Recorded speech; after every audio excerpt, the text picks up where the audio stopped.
Hi everyone, welcome to Homeschool Autism Life. My name is Jamie, and today's video is a continuation of my open collaboration with Jessica from the Waldock Way and Abby, there we go, from Rooted in Rest, and their homeschool show and tell.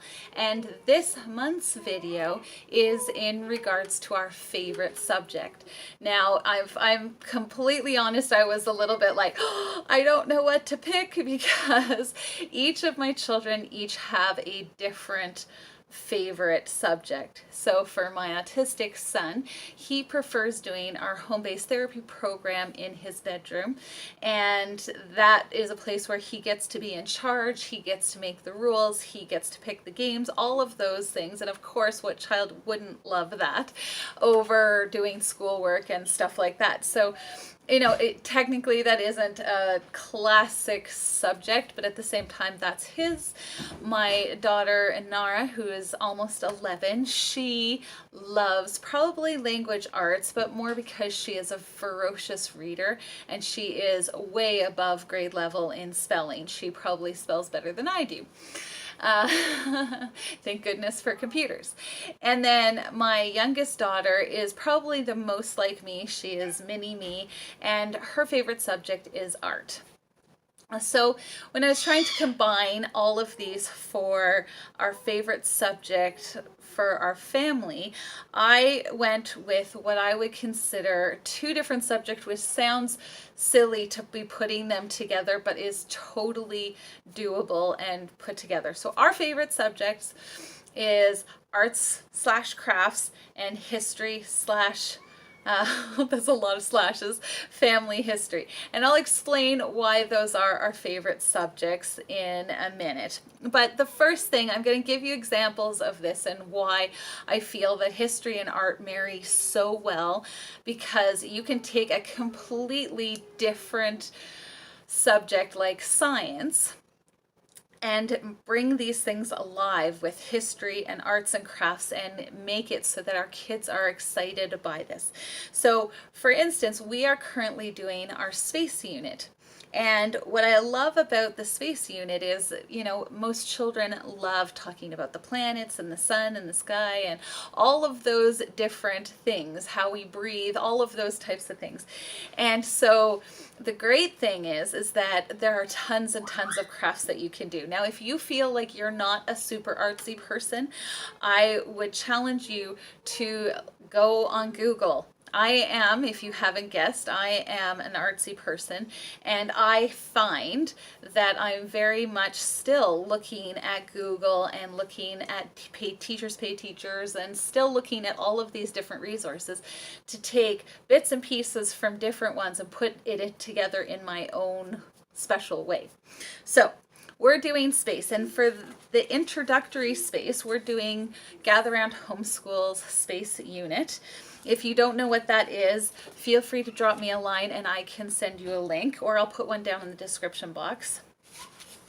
The introduction to it was one of the history of art paintings by Van Gogh, The Starry Night Sky. And so one of the things that brought that alive to my kids is when we copied that picture. So this is my autistic son's version of The Starry Night Sky, which I love and will treasure forever. This was my youngest, and this was my middle daughter, and this was Mommy's. So each of us did one, and it was something that we could do as a family, and we were able to get together but do something that was from history but also hands-on arts and crafts. The next thing that I'm going to show you is today's lesson was about the moon and the phases of the moon. And so I found this from somebody on Gather Round Homeschool ages ago that I put in my box, my memory box. And this is, I don't know if you can see this. There, we'll do this. All the different phases of the moon, and what your child does. I don't know if I have enough room, is they do this and then they can see with their eyes which the phases of the moon are.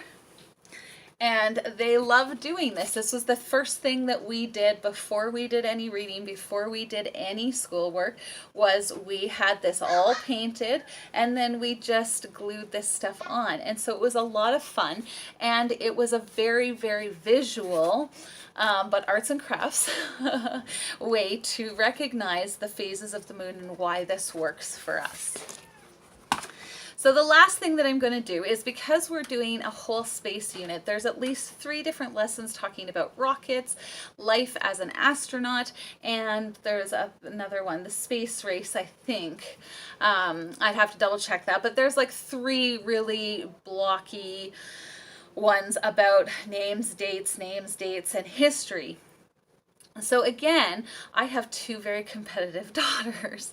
And so what I've decided to do is I printed off as many pictures that I could find, all on Google. So I just take and copy it into a folder and then print them out on my little printer.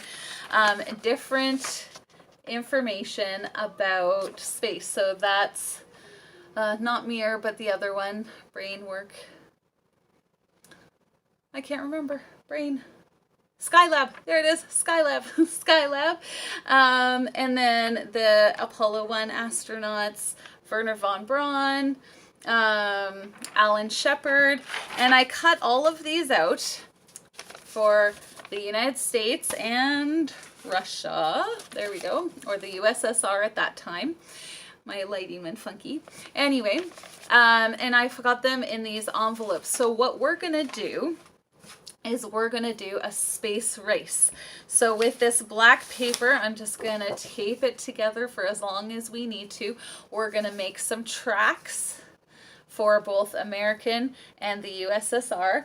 And then we're going to put up here the dates. Now, when I say it /family history, this is where this comes in. So I have a grandfather who was a part of the X2 program. So that was like precursor to NASA. And I wanted to incorporate those pictures talking about their great-grandfather and how he was involved in the space race. I also wanted to include pictures from the kids when they were born on this timeline, because we're going all the way through to SpaceX and the things that they're doing. And the reason why is because my kids are watching the launches of SpaceX right now. And so if they can see when Grandpa was born, or when Great-Grandpa was born, when Grandpa was born, when I was born, Mommy and Daddy were born, and we keep going on there, it brings history into their lives and the people that they know, so that they can recognize that this wasn't happening in ancient history. This happened during Mommy's lifetime. Well, it didn't happen during Mommy's lifetime. But I love the Apollo missions, and I love how, you know, we can work, if we work together, we can do amazing, amazing things. And so it's one of those things that I've always looked back at that time frame in history and went, that is so awesome. But it's an introductory, but I wanted it something to stick into their brain. So if they're cutting and gluing and they're going, okay, look on the back of the pictures, look on the back of the picture and put it on the timeline. I also got the USSR flag and the Russian flag, because that happened in 1991. But they can put, can I see it? There we go. They can glue this down when 1991 happens, and then they can go, well, Mommy was 11. So things like that, where it's really personal and interesting to them. And that's why I say our favorite subject is art and history in combination. So if you want to see the end result of this, I am going to have another video on my channel in a couple of weeks when we get it done, because I am so excited about this. I think it's going to be so much fun. And then I can show you what it looked like and how it came together. So if you're interested in that, stay tuned, consider subscribing, and yeah. Thank you so much for watching. I hope you were having such fun watching the other favorite subject videos. Thank you so much. Have a wonderful day. Bye, guys.